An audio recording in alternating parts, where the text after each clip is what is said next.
ଆଜିର ସାଇ ସନ୍ଦେଶରେ ବାବା କହୁଛନ୍ତି, ମୁଁ ଜାଣିଛି ତୁ ତୋର ସବୁ ଚେଷ୍ଟା ହରାଇ ବସିଲୁଣି।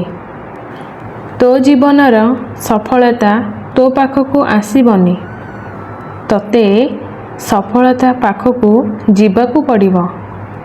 ଯେତେବେଳେ ତମର କୌଣସି କାମ ତମ ଇଚ୍ଛା ଅନୁସାରେ ହେଉନି, ତାହେଲେ ନିରାଶ ହୁଅ ନାହିଁ।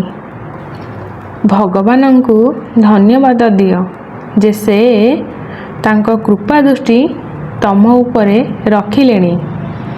ସେଥିପାଇଁ ତ ତାଙ୍କ ଇଚ୍ଛାରେ ସେ ତମର ସବୁ କାର୍ଯ୍ୟ କରିଦେବେ। ଆଉ ତାହା ତମ ପାଇଁ ମଙ୍ଗଳ ହେବ। ଯଦି ତମେ ଖରାପ ସମୟ ଦେଇ ଗତି କରୁଛ, ତାହେଲେ ମନେ ରଖ, ସେହି ଖରାପ ସମୟରେ ତମ ଜୀବନରୁ ବହୁତ ବଡ଼ ବଡ଼ ଖରାପ ଲୋକ ଚାଲି ଯାଇଛନ୍ତି। ମଣିଷ ଭୁଲ କରିବନି। ଯେଉଁ ଶିକ୍ଷା ପାଇଥାଏ, ତାହା ଆଉ କୌଣସି ମାଧ୍ୟମରେ ଶିଖିପାରିବନି।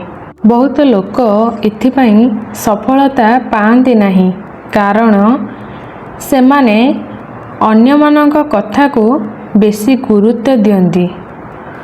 ଅନ୍ୟର କଥାକୁ ନୁହେଁ, ବରଂ ନିଜ ମନ ଆଉ ମସ୍ତିଷ୍କର କଥାକୁ ଶୁଣ।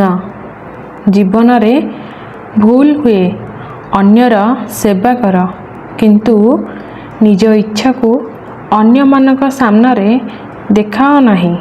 ଏ ସଂସାର ଭଲ କାହାର ବି ସହିବନି।